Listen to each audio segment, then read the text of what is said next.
was that? Grendel. Are you the one they call Beowulf? This is Beowulf, and the true story, what goes on here on the stage, it's gonna be no bullshit, and it's gonna be just the way it is. In the process, it'll evolve, and we'll figure out what the movie is. Right now, I can only say that this has nothing to do with the Beowulf that you were forced to read in junior high school. I am Beowulf! It's all about eating, drinking, killing, and fornicating. Ready for you when you are. I can't wait. I can't wait.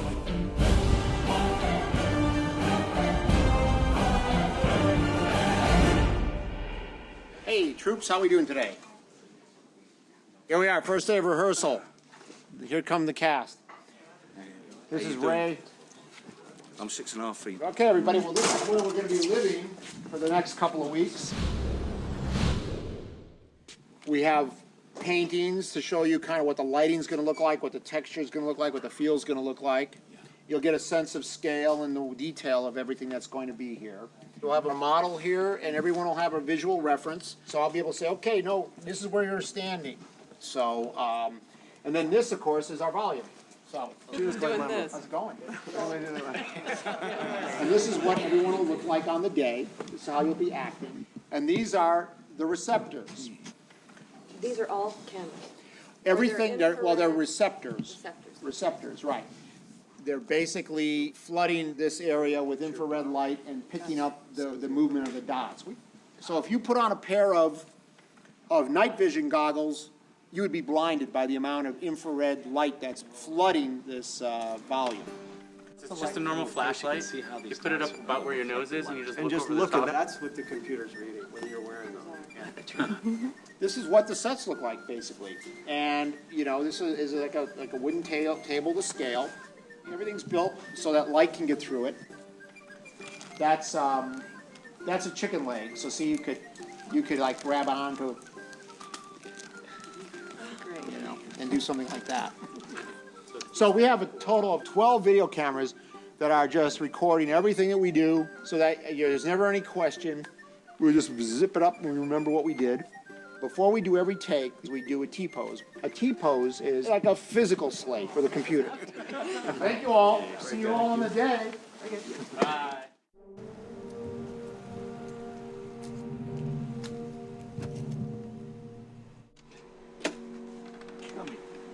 I love it, the first meeting I had with Bob, you know, I came out to see him and he says, yeah, it's 9 to 5. As I said, he forgot to tell me that's what it is for him. But yeah, it's good. This is my routine every day. I come in, I get up at 5 o'clock in the morning at home, come in here, and have a quick read. So it's going to be quite a physically tough day, you know? Not so much dialogue-wise. And then I got to make up, get the dots all planned out. Good morning. Good morning. How are you today? Oh, I'm okay, mate. Yeah. This is the tar and feathering room. Pardon me? When you get sculptured for this, you have all the See that? plaster put on your face and all that all over your head. It's the worst experience in the world. It's like being buried alive. Yeah. And I suddenly realised when I had this thing on that I was in a room with two people I'd never met before. And I thought I was being whacked. Yeah. This is the most fun part right here. Yeah. Okay, breathe. So we set up a grid so we know exactly where the marks go each day. They have to be exactly the same. Now we're going to place Ray's electrodes. These monitor his eye movements. Yeah. I'm sure they're sapping my brain in some way. I'm sure these electrodes take something out. Not that there's probably much to take out. There's not much left, I know that. And then the dots are all placed. We've got that down to a fine art now. Ray loves this part. Okay, Ray's face is complete. What's that? The last step is the finger markers. Yeah. Where these show the movement of the fingers. If my friends could see me now. Then the geeks come about. They stare at your face for about 10 minutes, which is quite unsettling first thing in the morning. And they're not the best looking men in the world. You see how they hover? Yeah. And once that's done, I'll come back here. I'll get the costume on, the diving suit. because they're not very flattering unless you are built like Beowulf, which I ain't. It's actually quite comfortable, you know. It's just that you look ridiculous walking around, you know. That's the gear. That usually takes about an hour and a quarter to do all that. And this is where you have to wake up. This is wake up time. Morning, guys. Morning, Joe. First day of capping. First day of capping. First day, 8:05. We should get going in a few minutes here. Speed. 23 Apple -1, take 3. Mark. First shot of Beowulf. And high seas, wind. Start the rig. Action. We're climbing the wave. So I was talking to Peter Jackson, and he said, you may as well just do everything this way. You got to do it, you know, you shoot 2D, you got to put everything in the computer anyway. Can you see the coast? Can you see the Danes' guide fire? I see nothing but wind and rain. Great. Good. Let him go, then go, with him. Right, yeah, exactly. You know, like two guys at a football game. Football players, yeah. We kind of like pull back through all the guys rowing and then off the stern, and the boat goes away the other way, which should be cool. Beowulf! This would have taken us a whole day to do this, 2D. We'll have this done before the first hour of production. 40 minutes. Guys, we're on the drill. This rig goes away. Thank you. The 50-minute clock is so that when we change over a set, we have a regimentation during the day so that you can schedule your day, and also it enables us to change over multiple sets. This gives Bob more cap time, for which right now we're averaging about 8 hours a day.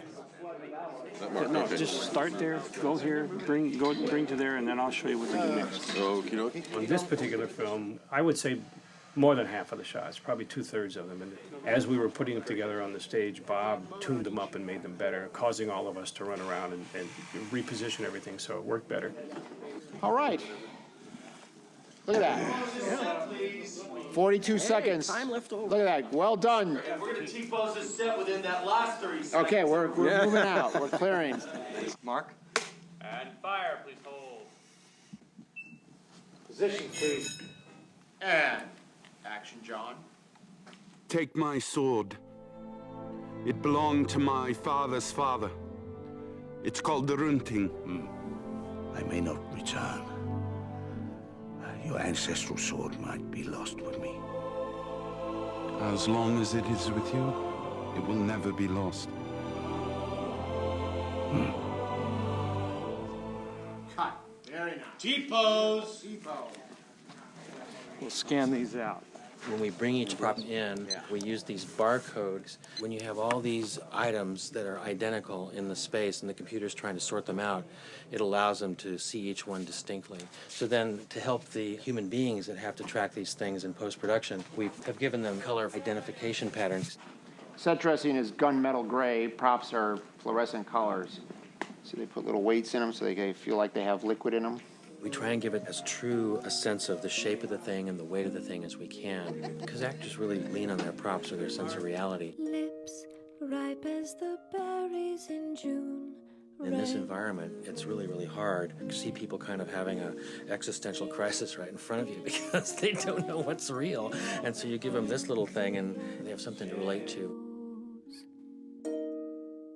Beowulf, son of Edgethau, be careful.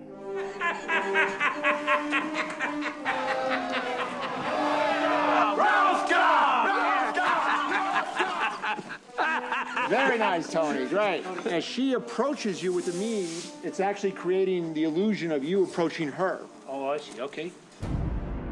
I want you to meet the king. Hey, how you doing, Tony? Oh, it looks great. Looks good, isn't it? Yeah, it's very good. Yeah.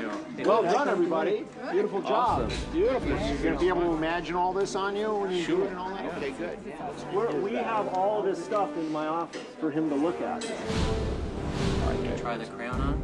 The only time we actually have to wear it, though, is when you're actually going to be taking it off and putting it on. So Otherwise, we'll paint it on. That's great. So I think it would be important for all the actors to have sort of a mugshot version of them in their real costume. Just photographs. And not deal with the digital, deal with reality. So that if anyone says, now, where's my belt? You know, we can just say, oh, it's like that. Yeah. Okay, should I take this off? No, not No, yet. no, you must be scanned, Yeah, we're right? gonna take some pictures. Okay. Okay. And it's down at the other end of the lot. Thanks, Tony. Thank you. Okay. For him.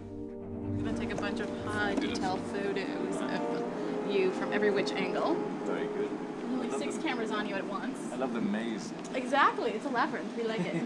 This part of the process is called our data acquisitions. It's actually our scanning process. Where literally we'll do high resolution pictures of their faces and their skin, their hands, their feet, everything. Because the skin has so many variations in it that we'll actually pull all that data into the computer. Anything I'm forgetting? Tongue. Use your tongue. In this process, we also bring in all of their expressions, their facial features. We go to extreme lengths to bring in the best data possible to make them look as photoreal as possible. Lixar gebad su atol. Grendel, Himon Axel Worth, Sindal Sweltol, Seono on Sprungon, Burston Banlokan. Grendel's first attack. That's the set that's coming in now. It looks to Grendel.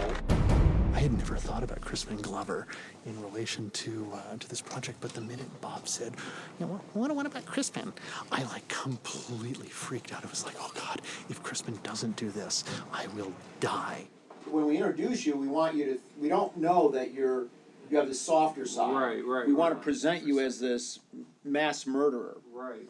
So you have to have that kind of, you have to have that murderous stare and those looks that you give your victims. Right. That's the only note I have. Okay, so you want me to, focus on them? Yeah, and we have to see that. That makes sense.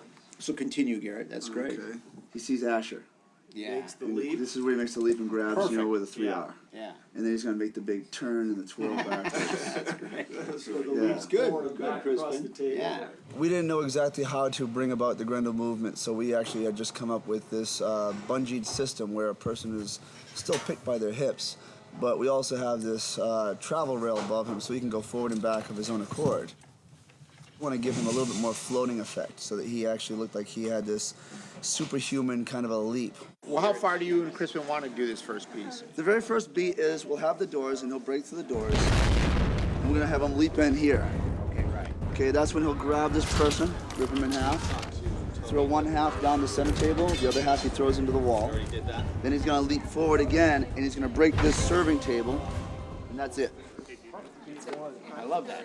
The way it's choreographed right now, I just immediately start on something, and I felt like there could maybe be one moment where I'm just kind of looking and surveying, and then I see somebody's under my foot, and then I start. Or even what I would like to do is do that, and then you actually do a leap in and just grab somebody. Okay, It's all even right. more shocking. Okay, all right. Those little humans there are about to get severely beat down.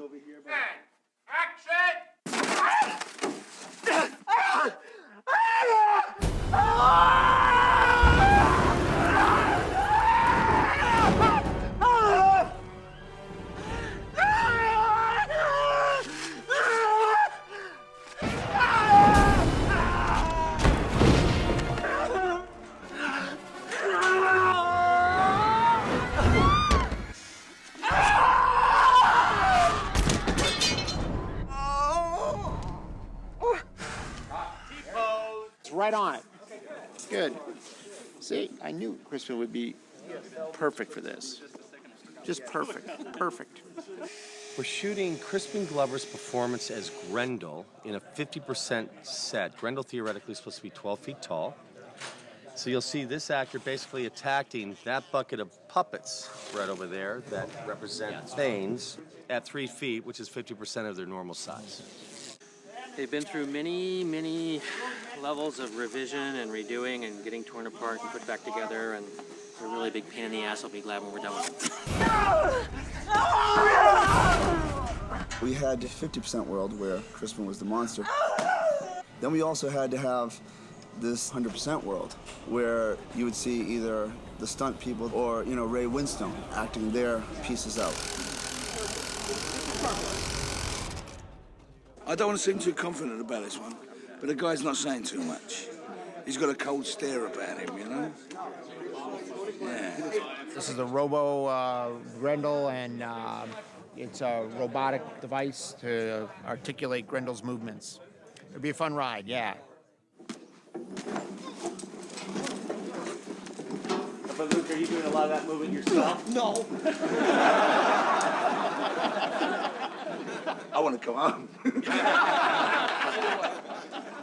If we put Crispin here, just facing him, and he watches what Ray does, and he reacts to the impacts or not, we can be capping him while we're capping that, right? Yes.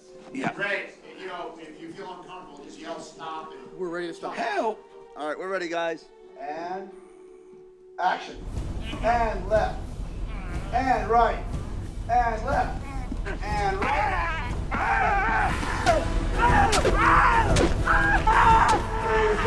And jump. You gotta bend your knees and go up. He tries to pull the chain. We give him some action on the rope there. Sees this thing, picks it up, do one of these.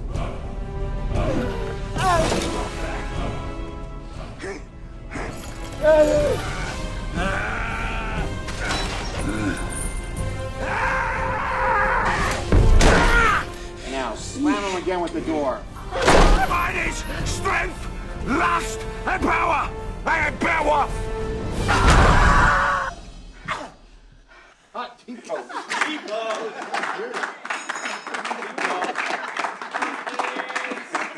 Market check.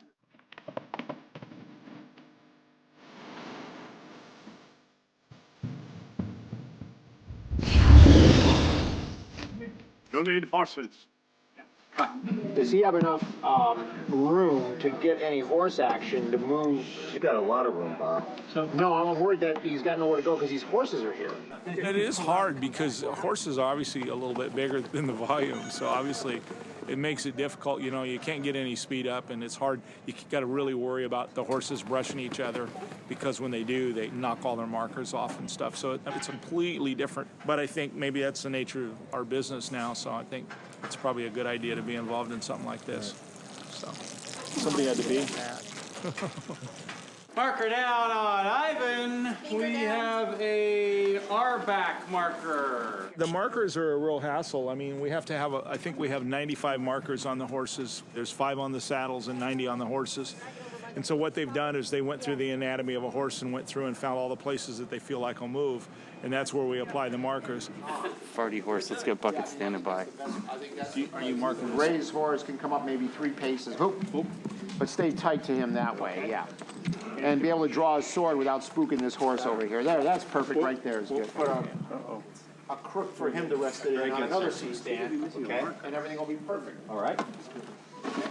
I don't feel like you have to leave the volume to go to the bathroom anymore. The horses are leading by example. I'm cleaning up horse It smells good. I've sprayed this with Resolve at least 3 times over the course of the last hour and a half. It's a really fun job. I hate horses. Good. Hey. Yeah. Wait, let's see if we got it. Yeah! Did you get it? Yeah, we did. Okay. One of our cast members requests the cave mood. All this is invisible anyway, so this is just for people who see, people who don't see infrared. Action, Crispin. Grendel, what have you done? What havest thou done, Grendel? Mordor? Where art thou? Yeah, even with all the old English in there, I can still, you understand it. Yeah, it works. It's great. Yeah, it's good. I was just thinking, I don't know if we're going to want to subtitle it or just let it I didn't intend to, because I think what we did is we looked very carefully. We put enough English lines in what Angelina's saying, I think, to make it clear. Good boy, and tender. We loved the idea of doing the Old English thing and thought it was too weird. And the joy of working with Bob Zemeckis is every now and then you'll say, well, we thought we could do this, but it's a bit weird. And he goes, no, that's what we're going to do. Besish, Grendel, Segladmort. And I love the way it hovers at the edge of sense. Mocap ready? And Crispin is wrapped. Thank you. With you again. Great to work with you too. Thank you so much Well, for thank making me you look too. so good. Oh well, no, it's great. It's great words and great dynamics. So really, you did a great job with it. Rip it off of me now. He will pay, Winda. Where was the man? Action!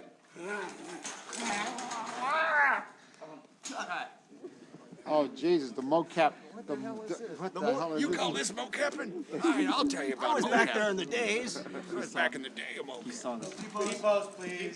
Look at it, you had the newfangled big-time video cameras and a bigger grid. And come on, where's the volume, my friend? Where's the volume? Oh, man, pleasure to meet you. Pleasure to meet Glad you. to see you, That man. was extraordinary to watch. How can Yes, you let it him was do it good so to many do. times, Bob?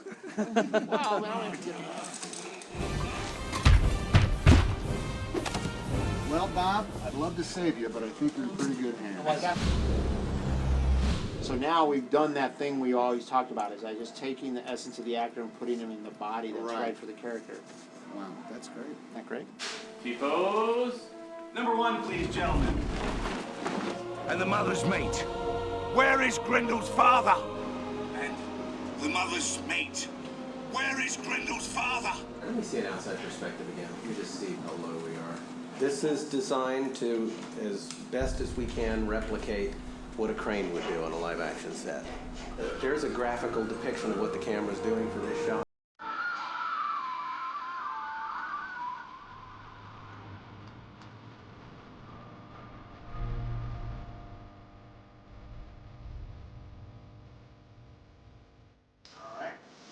And flying through the trees clean, you're saying, right? All right. Back them up. This is the virtual camera that moves anywhere in the virtual frame. And cut. It saves me from having to try to describe everything to these guys. And action. See where I'm at? I think the idea of creating digital characters and having them move with the emotional warmth of a human performance is, I don't think anybody can imagine where this is going to take us. It's really an exciting time. Ladies and gentlemen, let's thank our commander and our director, Bob Zemeckis, his last day.